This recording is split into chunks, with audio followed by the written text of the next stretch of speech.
جن لوگوں کو اللہ پاک نے مال دیا ہے وہ اپنے مال کا کچھ حصہ، جب سے میں نے یہ حدیث پڑھی ہے کہ معراج کی شب نبی پاک علیہ السلام نے جب جنتی محلات کا مشاہدہ فرمایا تو وہاں نبی پاک علیہ السلام نے دیکھا کہ قرضے کا ثواب 18 گنا اور صدقے کا 10 گنا. تو اس کی وجہ بھی بتائی گئی کہ علماء نے لکھی کہ قرض صدقہ تو بعض اوقات بہت سارے لوگ مانگ رہے ہوتے جو ضرورت مند نہیں بھی ہوتے، قرضہ عموماً ضرورت مند ہی مانگ رہا ہوتا ہے. تو قرضہ اپنے مال کا ایک پورشن رکھیں. آپ کے مثال کے طور پہ سیدی اعلیٰ حضرت امام علیہ سنت ایک بڑا پیارا اپنا طریقہ کار بتایا کہ مجھے روزانہ اتنے روپے صدقہ کرنے کا ثواب ملتا ہے. تو لوگوں نے پوچھا اتنے پیسے آپ روز صدقہ کرتے ہیں؟ تو پھر فرمایا کہ حدیث پاک کے مضمون کے مطابق جب بندہ کسی کو قرضہ دیتا ہے تو جتنے دن کے لیے وہ قرضہ دیتا ہے، مثال کے طور پہ کسی نے 1 لاکھ روپے کسی کو 2 مہینے کے لیے دیے، اب اسے روزانہ 1 لاکھ روپے صدقہ کرنے کا ثواب ملے گا. 2 مہینے بعد پیسے بھی آ گئے، 60 لاکھ صدقہ کرنے کا ثواب بھی مل گیا 2 مہینے کا. اور اگر کوئی اس پیسے کو ٹائم پہ نہ دے سکا اور آپ نے اسے اور ٹائم دے دیا تو اب یہ ثواب ڈبل ہو جائے گا. اب روز کے 2 لاکھ روپے صدقہ کرنے کا ثواب مل گیا. تو اب اگر ہم اتنا صدقہ تو نہیں کر سکتے تو اگر اپنے مال کا ایک پورشن ہم قرض کے لیے رکھیں اور قرض دیتے رہیں، واپس آ جائے پھر کسی کو دے دیں. تھوڑے پیسے الگ ہی رکھ لیں، اپنے اکاؤنٹ میں ایک چھوٹا سا پورشن بنا لیں ایک لون کا. اب وہ لون اسی میں چلتا رہے گا، آپ کو اتنے صدقے کا روز ثواب مل رہا ہے. تو اگر یہ مائنڈ سیٹ بن جائے اس سے غریبوں کا فائدہ ہوتا ہے، کیونکہ قرض کو فروغ ملنا چاہیے. لوگ اب اتنے سنگ دل ہو گئے کہ پیسے دے کر بھی کہتے ہیں میرا نفع کیا ہے.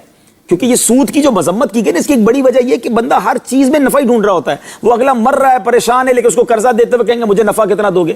تو یہ نہیں ہونا چاہیے. قرض کا ایک پورشن ضرور ہونا چاہیے. اور پھر دوسری بات دیکھیں، اسلام اتنا کمپلیٹ ریلیجن ہے کہ اتنا پیارا مذہب ہے کہ دینے والے کو کہا کہ نرمی کرو، قرض دو، ثواب ملے گا.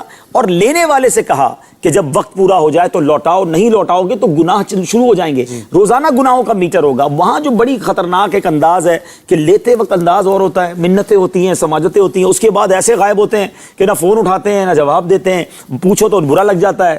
تو یہ نہیں ہونا چاہیے. اگر میں آپ کو ایک مشورہ دیتا ہوں، انسان ہے، پریشانی ہو جاتی ہے، آپ نے کسی سے قرض لیا نا، وقت آ گیا ہے اور آپ کے پاس نہیں ہے، آپ اگنور نہ کریں، فون نہ اٹھانا چھوڑ دیں، بلکہ آپ خود چلے جائیں اس کے پاس کہ بھائی آپ کا ٹائم ہو گیا ہے، مجھے دینا تھا، میں پریشان ہوں، مجھے تھوڑا اور ٹائم دے دیں، میں تھوڑے تھوڑے کر کے دے دوں گا. وقت مانگے، فیس کریں. جب آپ غائب ہو جاتے ہیں، آپ نہیں جواب دیتے، تو اس سے بڑا نقصان پتہ کیا ہوتا ہے کہ اب لوگ قرض دینا چھوڑ دیتے ہیں کہ کسی کے ساتھ ایسا ہوا نہ کہتا نہیں یار اب یہ نیکی کرنی نہیں ہے.